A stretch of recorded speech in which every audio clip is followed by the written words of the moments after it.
Di tengah pesona alam dan keindahan Sungai Batanghari, Jambi menyimpan cerita panjang yang memengaruhi jalannya sejarah Indonesia, dari kerajaan-kerajaan Sriwijaya hingga masa kolonial.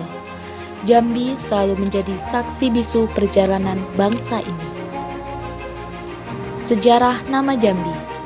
Nama Jambi muncul sejak daerah yang berada di pinggiran Sungai Batanghari ini dikendalikan oleh seorang ratu bernama Putri Selaras Pinangmasa, yaitu semasa ketertarikan dengan kerajaan Majapahit. Waktu itu bahasa keraton dipengaruhi oleh bahasa Jawa, di antaranya kata Pinang disebut Jambi sesuai dengan nama ratunya Pinangmasa, maka kerajaan tersebut dikenal dengan Kerajaan Melayu Jambi. Lambat laun, rakyat setempat umumnya menyebut Jambi. Provinsi Jambi memiliki sejarah yang kaya dan juga menarik, yang telah membentuk identitas dan kebudayaannya hingga saat ini. Perjalanan sejarah Jambi dapat dibagi menjadi beberapa periode penting.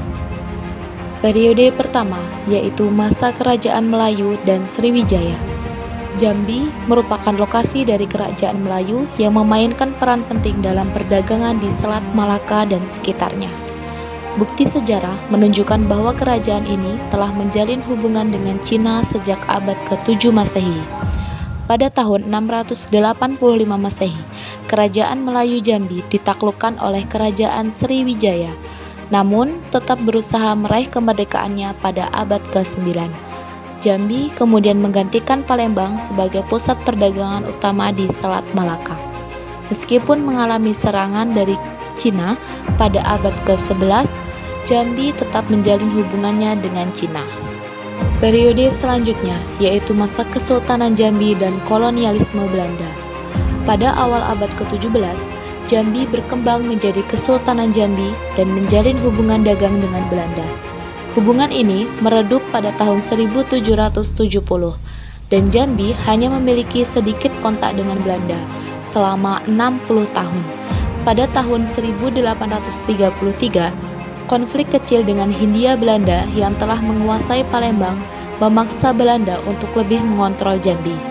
Mereka memaksa Sultan Faharudin untuk menerima kehadiran Belanda dan kontrol atas perdagangan, meskipun kesultanan tetap secara nominal merdeka. Pada tahun 1858, Belanda yang khawatir dengan persaingan dari kekuatan asing lainnya menginvasi Jambi dengan pasukan dari Batavia.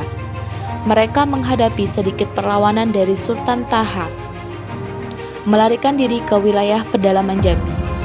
Belanda mengangkat seorang penguasa boneka, Nazaruddin, di wilayah bawah yang mencakup ibu kota. Sultan Taha mempertahankan kerajaan di hulu sungai selama 40 tahun dan secara perlahan memperluas pengaruhnya kembali ke wilayah bawah melalui perjanjian politik dan hubungan pernikahan. Pada tahun 1904, Belanda yang lebih kuat menangkap dan membunuh Sultan Taha sebagai bagian dari kampanye untuk mengonsolidasikan kendali atas seluruh kepulauan.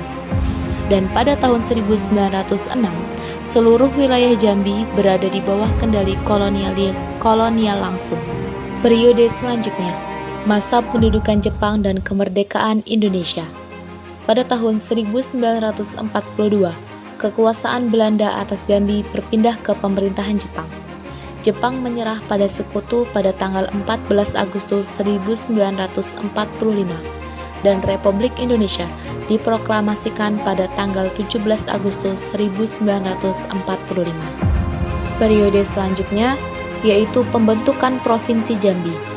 Setelah kemerdekaan, Jambi menjadi bagian dari Provinsi Sumatera Tengah dan pada tahun 1957 Provinsi Sumatera Tengah dipecah dan Jambi dibentuk sebagai provinsi yang berdiri sendiri berdasarkan Undang-Undang Darurat Nomor 19 Tahun 1957. Tanggal 6 Januari 1957 ditetapkan sebagai hari jadi Provinsi Jambi. Selanjutnya yaitu perkembangan Provinsi Jambi. Di era modern, Jambi telah berkembang menjadi provinsi yang semakin maju dengan sektor pertanian dan perkebunan sebagai pilar ekonomi utama. Selain itu, pariwisata Jambi semakin menarik perhatian dengan kekayaan budaya dan keindahan alam yang dimilikinya. Sejarah Provinsi Jambi merupakan cerminan dari perjalanan panjang dan kompleks bangsa Indonesia. Dari kerajaan maritim yang kuat hingga masa kolonialisme dan kemerdekaan, Jambi telah mengalami berbagai pasang surut. Warisan sejarah ini telah membentuk budaya, masyarakat, dan potensi Provinsi Jambi hingga saat ini. I don't need no light.